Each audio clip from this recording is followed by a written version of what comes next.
What's up everyone, and welcome to another show of Up the Archer. I'm Ali Sill. And I'm Darcey Morris. We have an amazing show lined up for you today. We will be showcasing some of our own Met Archer athletes. Actually, we will be joined by one of them in the studio later on today.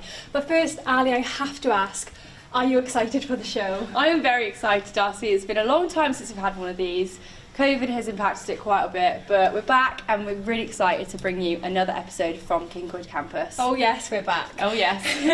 So what would you say then is your sporting highlight of the week?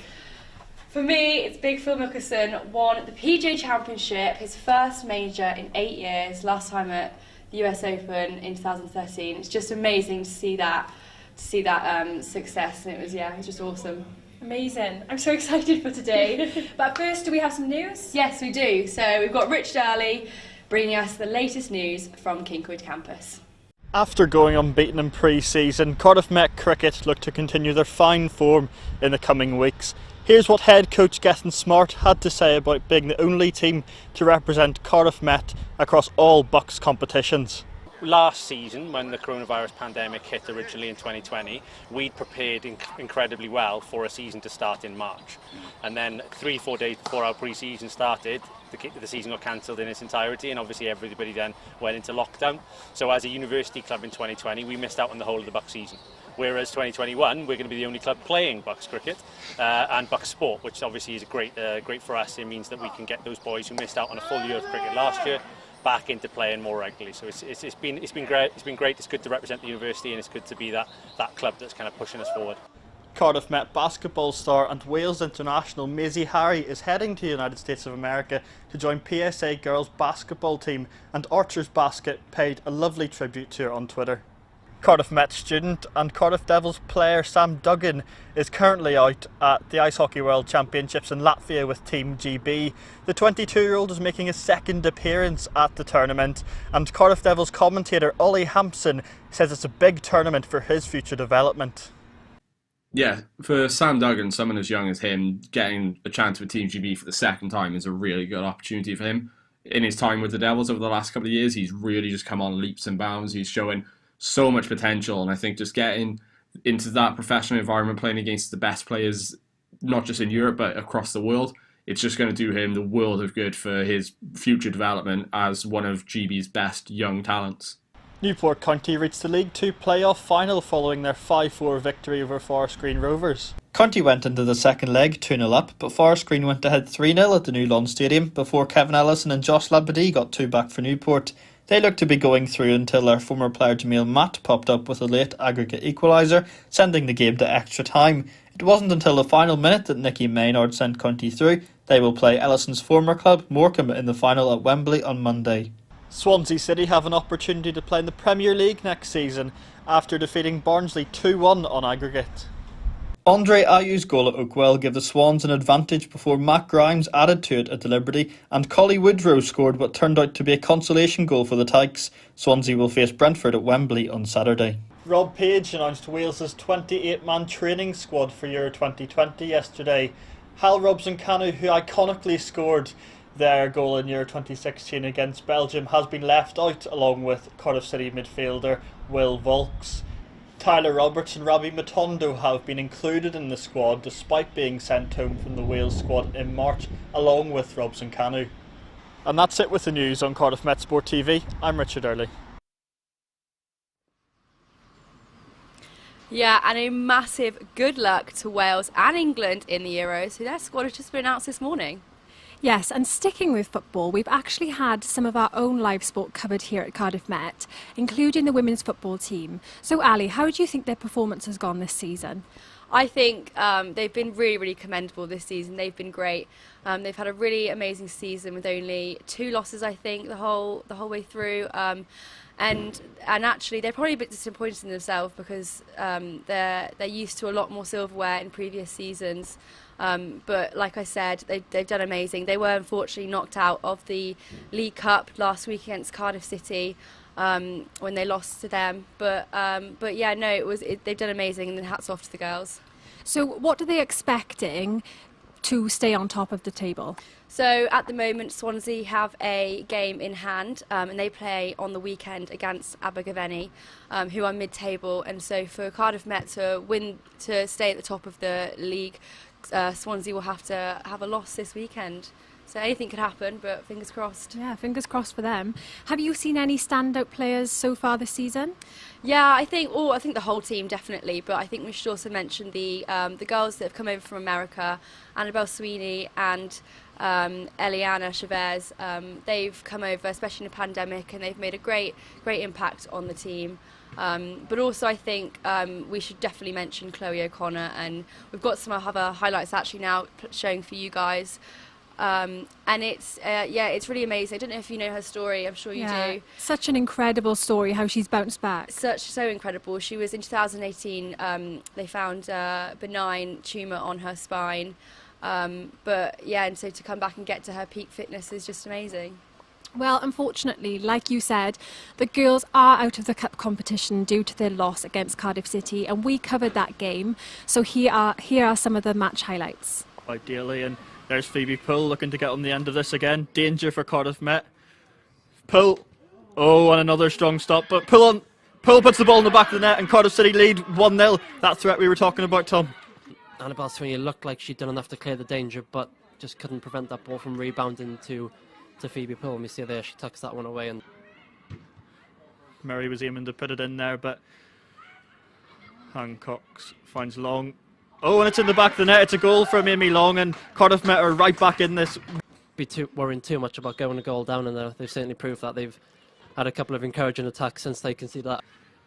Yeah, I'm trying to think when this game is going to settle down at some point. I'm not saying I necessarily wanted to, but obviously, both teams. Here's Atkins, though, that long ball from Hastings. Atkins, and it's a save from Sweeney, a really good save. Pinder, who pressurised again. Daly just lumps the ball forward. There's Walsh in the box. She gets the ball. It does go a little bit too left for her. Back to Atkins, puts it in first time. And it's Poole again. Oh, it's in the bottom left corner. Initially, which is poor, and then the marking was non-existent, and Phoebe Poole has popped it there in the centre of the goal. Peels for a free kick, but no foul. Give in. Hutton Townsend finds substitute Evans, who finds Murray. Oh, and it's an equaliser for Cardiff Met.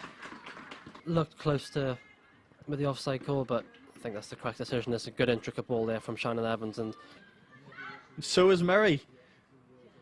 Evans puts it across. Murray's there, and it's headed off the line. That's it. Well, just looking at this replay, great save originally from Hastings. Cardiff Met attacks down the right in the first half, but we're seeing them balance it up a bit more here in the second, and perhaps that was a move. Broadhurst plays the ball forward for Poole. She's through on goal now. Can she finish, get a hat-trick? Yes, she can, and it's 3-2 to Cardiff City. Phoebe Poole has a hat-trick. The Archers, and she's done exactly that. Could potentially lead to a side win in this game, but yeah, it's a superb minutes, and even before that, Phoebe Poole goal just went in. Well, Poole plays Jazz Simpson through. She's onside, she's through on goal. Can she make it 4? Oh, and a great save by the onrushing Sweeney. Oh, and it's all over here at Kincoid campus. Cardiff City can celebrate as they go into the WPWL Cup final. Cardiff Met lose at Kincoid campus for the first time since 2019, and they will surely be disappointed.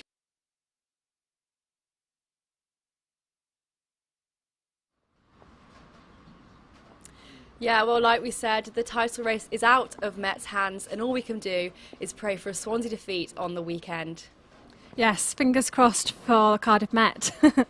And this is not just a football show, we have plenty of sports to talk about.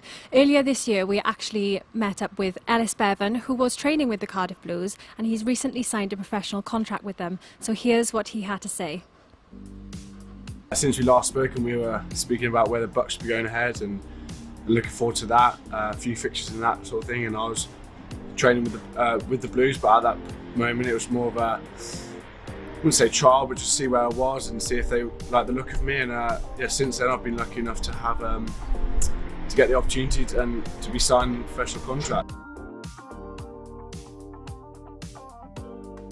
The last couple of months have been really, really great for me, just the learning of being in that environment and just having the full-time rugby programme that I wanted since coming to uni. Coming to Cardiff Met was a big goal of mine to come the end of it, to get a professional contract. So to do that before the end of my 3 years has been a real achievement that I'm proud of. The boys are really welcoming. I was lucky enough to know of a few of the boys I've met at the university. Like Valid Ward knows Owen Lane, for example. So it was nice to have that mutual relationship before starting. And the boys have been really welcoming over the Blues, and it's something that I've really enjoyed being a part of. As I said, just having that day-to-day, full professional environment, little things from the food, the GPS, how they track you, and just how they make sure you're always on your game and training well. It's something I've been happy to be a part of. And yeah, hopefully there's some games to come and something I can feature in. Unfortunately, I think it looks like it's ended, it's terminated, and that was cut short before I even knew. So my last game for university was Bargoed away, January in 2020, just before COVID really hit. And yeah, and at that time I thought I'd have plenty more to come, especially my third year. But yeah, unfortunately that's the thing that's how it's gone. Fondly, definitely. Hasn't been all ups, it's been some downs, but I think that's something that's built my character up over the years, and it's going to put me in good stead going forward with the Blues and so on in my career. So it's definitely something that I will look fondly upon, and yeah, I'm really glad I've been given the opportunity to come here. Playing at the Clash up at the Arms Park in my first year, came off the bench, and we got the win. Really big win, got 5 points, but just to be a part of that and to have all the crowds and both universities really look forward to it the whole week, and that hype around things is something that hopefully I'll get more of in my career.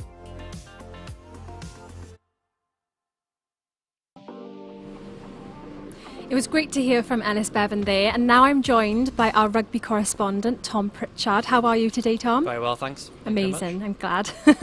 So Ellis Bevan, how is he doing at the Blues? Yeah, it's been a good start for him. It's been obviously with COVID and everything affecting rugby this year, maybe he's not played as many games as he might have wanted to with Cardiff.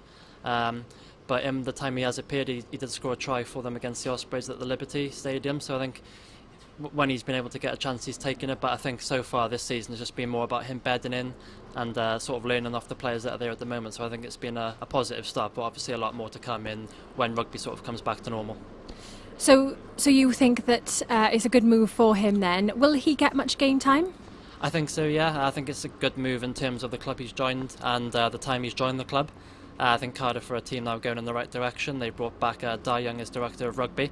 I think that's a good move, and yeah, they're heading in the right direction definitely. And obviously in Alice's position they have 2 Welsh international scrum halves in Thomas Williams and Lloyd Williams. So I think maybe he's not going to be a regular starter at this stage of his career, and he won't expect that, but in terms of training with him every day, he's going to learn a great amount. And with Thomas Williams for sure being with Wales for a lot of the season, there's going to be either a starting berth there for Ellis, or at least a chance to come off the bench and impress. So I think it's a good club at the right time for him. Are there any other Archers athletes who are professionally doing well? Yeah, we've had Will Hurd, who's recently signed for Leicester Tigers in the Premiership. Good move there. I think that's another club going in the right direction, similar to Cardiff. We've also had Russell Benn at the fly half, who was in the rugby paper. He's been linked with Harlequins to move there, and also we've had Tom Pearson, who is rumoured to be speaking to the club. So, and they're just 3 of the players that are doing well at the moment. Obviously, we have Alex Donbrandt, who's been doing so well with Harlequins for a number of seasons now. So, yes, they're just a few of the players who have gone on to do really well in professional rugby. Yeah, I actually saw the Tom Pearson feature produced by one of our Cardiff Met students, and it just shows how great of a programme Cardiff Met has for these players and these athletes. What do they do so well, and how do they produce such great players? Yeah, I think it's just the overall setup here is so good, really. This everything works well. Obviously, the facilities are great in terms of attracting people here, and then when they're here, giving players a real chance to improve. I think the coaching setup is of a really high standard, and then also the buy-in from the players as well. It has to be there, and I think they've done really well. And I think also just playing week in, week out, they're playing in the Welsh system in the Championship, so they're playing senior players week in, week out who are mostly older than them, so that they're learning that way as well. It's not all easy in that way. So yeah, I think there's everything comes together to work really well for them at Cardiff Met. And hopefully one day they'll be playing for Wales. And talking of Wales, we've recently had the news that the Six Nations will be on free-to-air channels. How's that going to work?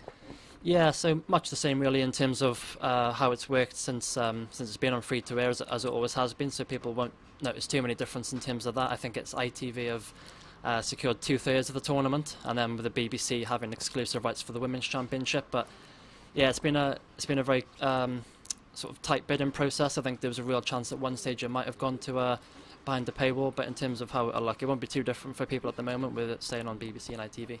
Do you think it was the right decision then, and where do you see the broadcast rights going in the future?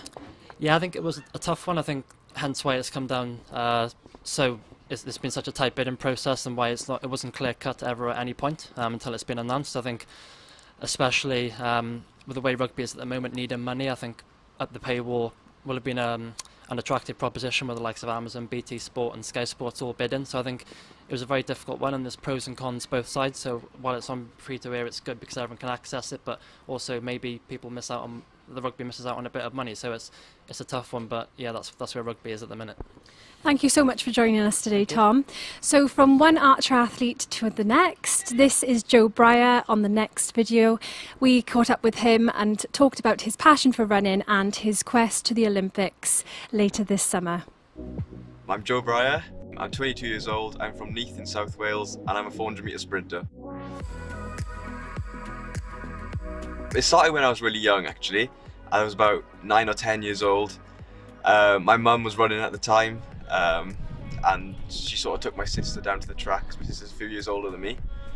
So they were both training and stuff. My mum then quit and started coaching, helped coaching my sister. But growing up, she's obviously still a really good athlete, but growing up she was amazing. Like, she went to the Commonwealth Games when she was 16 years old. So that was like a big inspiration for me. And then when I was growing up, then I sort of following in her footsteps, trying to be as good as her, and now we're sort of like on par, the same level. So now it's pretty competitive at the moment as to who's doing the best in the household. But no, it is good having somebody there who's been there and done that and can help you along the way as well.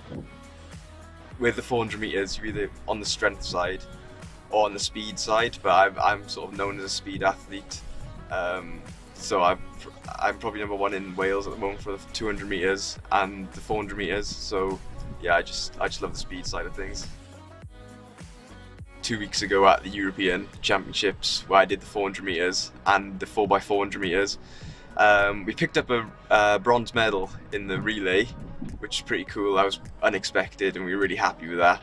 But the 400 metres didn't go to plan. It was pretty tough heat. I didn't manage to get through, but I'll learn from it and move on to the next one. For me, it's just being able to run as fast as possible.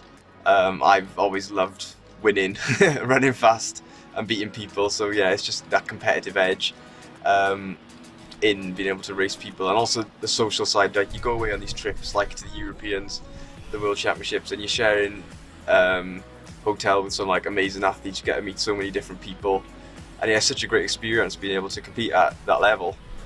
My main piece of advice would probably be just to stick to it. If you're not as good as everyone else when you're younger, like if you look back at my times, my rankings and everything, I was awful when I was 14, 15 years old. I was nowhere to be seen. I wasn't getting picked for Wales at the junior level or anything. So just stick at it.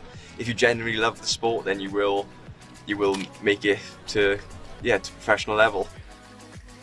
And so my main goal at the moment is to compete at the European Under-23 Championships, because lucky enough I'm so young enough to do that. So hopefully I can go there and possibly win that, or just pick up a medal, which I'll be really happy with, and then also be part of the Great Britain 4x4 relay at the Tokyo Olympics.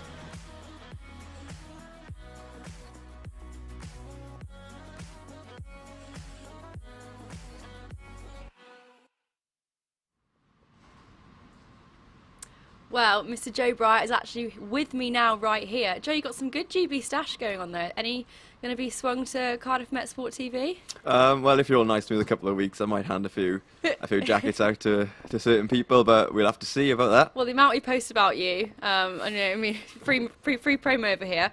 But you're off to Belgium on Saturday. Tell me a little bit about that and what you're off to do. Yeah, so I got a race out in Belgium this Saturday. It's going to be a difficult one. There's a lot of high class athletes competing, so it's sort of throw myself into the deep end. But it's what I need to do really to run fast these days. Got to go to these warm climate countries, race against the fastest guys in the world, just to put my name out there. Sort of put myself in a good position to be selected for the Olympics and the Commonwealth Games in the next coming years. So it's a really exciting time for myself. I've worked incredibly hard to get to the stage where I'm at the moment, but yeah, I'm really looking forward to it. And speaking of the Olympics, how are you feeling in kind of the run up towards that? It's a very anxious time for myself, and my training group, my coach. It's a very, very difficult selection process we got to go through. We've got trials towards the end of June, and then they select the team start of July. So it's going to be difficult, but I feel good. I've trained really hard. I've been beating the people who are also in contention to be selected to go to Tokyo, so I put myself in a really good place. So I'm looking forward to it. And earlier you just talked about a little really good athletes and stuff. And we have a lot here at Cardiff Met. Have you got any up and coming ones that you think you got a good chance? Yeah, so Cardiff Met have such a good coaching system here at the moment. There's plenty of athletes coming through. I think it's a great system that James T's created. So on the weekend we had the Loughborough International, where there was a lot of archer athletes competing there. We had Jack Palmer, who threw the Commonwealth Games standard in the hammer.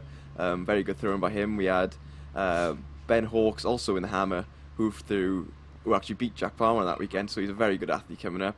And there's also a special shout out to Adam Booth, who's a fresher here at Cardiff Met, who also got his first Great Britain Junior vest on the weekend, so fair dues to him. And we also got our two favourite long distance runners here at the moment, Jenny Nesbitt and Jake Smith, who have just been selected for the European 10,000 metre Cup in Birmingham in the next 2 weeks. So it's a really exciting time for athletics here at Cardiff. Amazing, that's amazing. And also I thought Jenny's got important trials coming up soon, hasn't she? Tell me a little bit about that. Yeah, so there's the Tokyo 10,000 metre championships coming up for Jenny, and it's going to be a difficult one. All she has to do is, I say all she has to do, but it's very difficult. So she's got to run the qualifying time and also come in the top three at the trial. So it is going to be a difficult run, but I believe that Jenny can do it, and I'm sure all the staff and coaches here also believe that Jenny can run quick. Yeah, well, let's hope she can. I'm sure she can. But you mentioned in the VT earlier that you train 6 days a week. Curious to know, on the 7th, what is it you get up to? Any cheat days? Yeah, so Saturday's my day off. I sort of get out of bed sort of midday. Sometimes I treat myself to a full English breakfast, or maybe a McDonald's. I'm feeling cheeky. Oh, we all know about your McDonald's. And then I chill out for the rest of the day, getting ready for a busy week ahead of training. Yeah, I don't think you can live without McDonald's, can you? You've had all that. No. Well, speaking of what you just simply cannot live without, we actually caught up with the Archers rowing president, Matt Lem, to hear his Archers Essentials. Oh, Jesus. Should we try that again?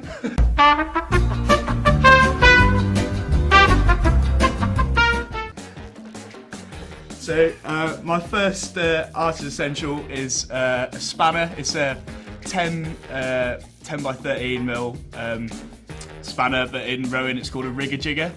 The sort of things that the oars go into on the side of the boats are called riggers, and this is used for jigging them.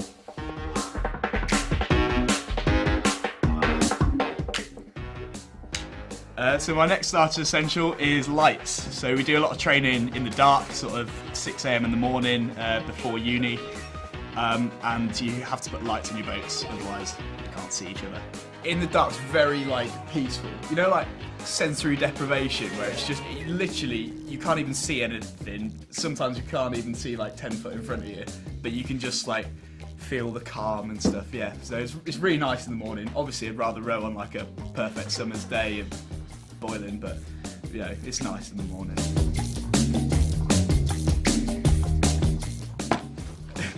So my next archer's essential is sunglasses.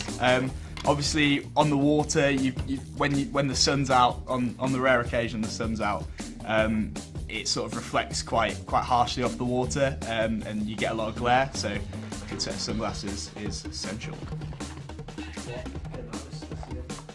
Give it a try on. Oh god! So they're quite lightweight.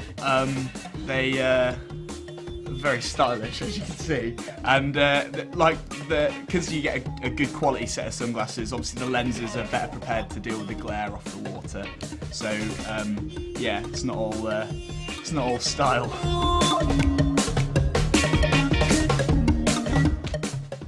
So my next archer's essential is heart rate strap. So we do a lot of heart rate training, and I basically base all of our training off heart rate zones, just to make sure that I'm not working people too hard and that I'm not working too hard myself. And also to highlight, although it's actually rarer than people working too hard, if people aren't working hard enough, they can maybe give us a bit more. So my least favourite training session is it's 12 by 500 metre sprints. So it's what it says on the tin, 12 500 metre best efforts with sort of a couple of minutes rest in between, max rate. So it's like a really hard combination of like sprint but also endurance. It takes about 6 or 7 minutes if you're any good. So yeah, we sort of do the hard stuff just before that to prepare for the lactate that's going to go in the legs when we're racing.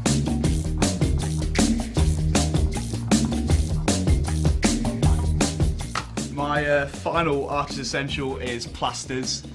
So rowers are notorious for complaining about their hands. Don't know if you can see those, but they're, I mean, obviously through lockdown we've not been rowing as much, so they're in better condition than they've been for a while. But I've always got massive blisters in my hands, and it's just a product of training a lot. Obviously you've got the sort of oar and you're pulling on it a lot of times, and you're going to end up with holes in your hands because of that. I'm the worst. My hands are made of cheese, so as soon as I touch anything, they just tear apart. So last year there was times where I physically couldn't row because like my whole hand was a blister, basically. So, but yeah, I love complaining about it. I do.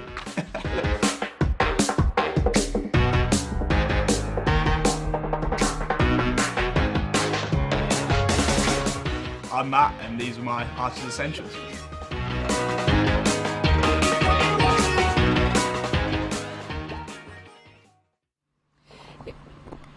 It was great to hear Matt Lem's Archer's Essentials there. Ali, what would your essentials be? It's going to be boring, going to be safe, but in this day and age, Darcey, it has to be hand sanitizer. Can't leave the house with it without it. And let's get back to sport. So Yeah. there's a big summer of sport coming up. What can we look forward to with obviously fans being back in the stadiums? Well, we've got everything. We've got, of course, the Olympics coming up. We've got the Euros. We've got Wembley, and we've also got the new 100 competition, Yes. the 100, the cricket competition, which is really, really exciting. Wales have got their very own team, Welsh Fire. So good luck to them as well. It's going to be amazing there, everyone back. Yes, Stadiums. yeah, such good news, isn't Yeah. it? Just before we wrap up the show, I just want to give a big shout out to course director Joe Towns of Sports Broadcast. We all wish you a big, massive happy birthday. Thank you for a fabulous year. And thank you for teaching us so much, Joe. We wish you a big happy birthday. But as this show comes to an end, so did the Archers basketball. But we're going to leave you now with a little bit of a tease of what's to come next year, guys. So thanks so much for watching.